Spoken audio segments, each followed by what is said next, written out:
I'm asking Jacqui Straudoff to come. Jacqui, God bless you, dear.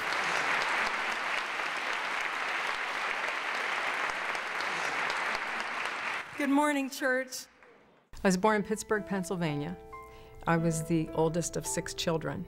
We raised her like all the other children. She just went a different route.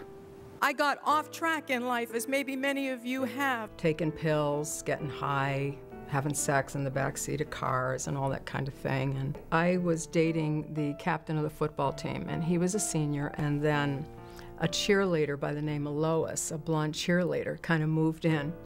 And he dumped me for her. And the rejection felt really profound. That was the first time that I tried to kill myself. The next guy that I hooked up with was also older. One day they called and just said that they got married. And when I was 6 months pregnant, he had beaten me so badly, went in the hospital, and I had been carrying twins and they were born dead, and I was left sterile. I didn't know about it. I didn't even know she was pregnant. That summer was the summer that I found heroin. I mean, you just spiral down so fast. Began to have to, go out on the streets and commit all kinds of crime just to continually get the money to feed my habit. I had 5 other children at home, and I mean, I did not have time to be dealing and going to court in and out and putting up bond money and stuff. I mean, it was just one thing after another. There was a man that I was living with that was a drug dealer at the time, and one night we went out, and when we came back, Michael was passed out in the bathtub.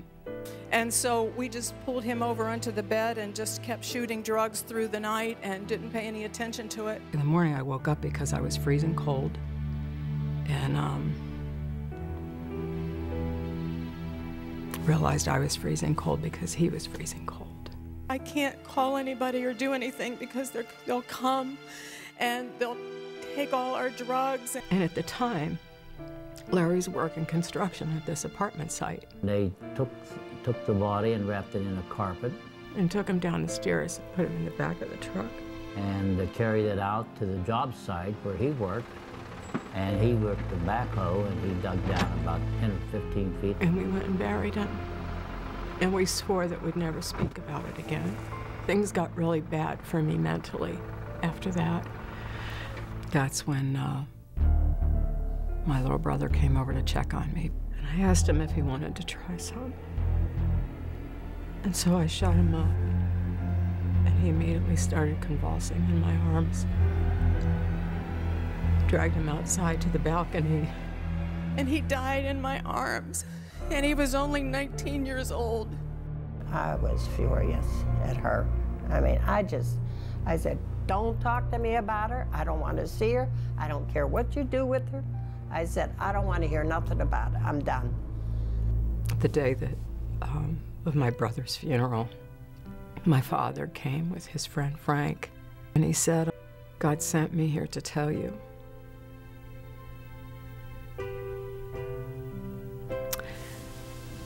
that if you'll turn your life over to him, that he'll change you and he'll raise you up and use you to touch other people's lives. The book was given to me that Frank was talking about. And there was a number on the back of the book.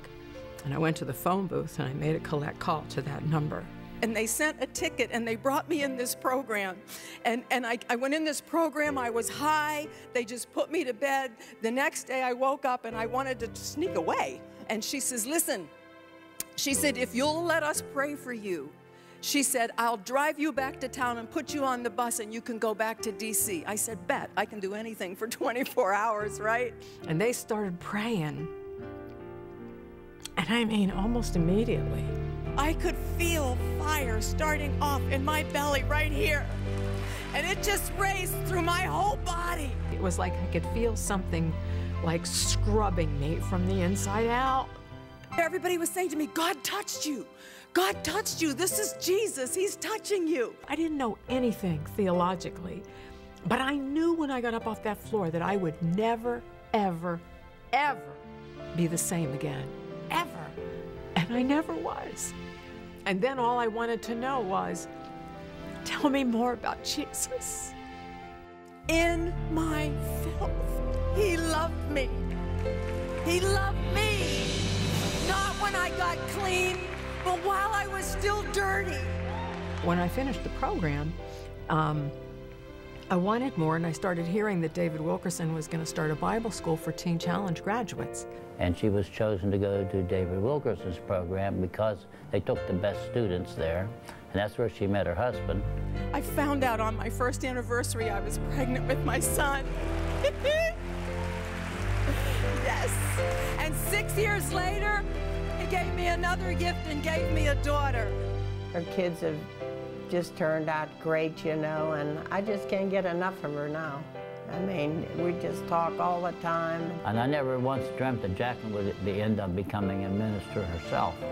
So what the world said was not possible, God said, just watch me. What's been taken from you, what's been done to you, don't worry about it. Because I'm going to give it all back to you. And more.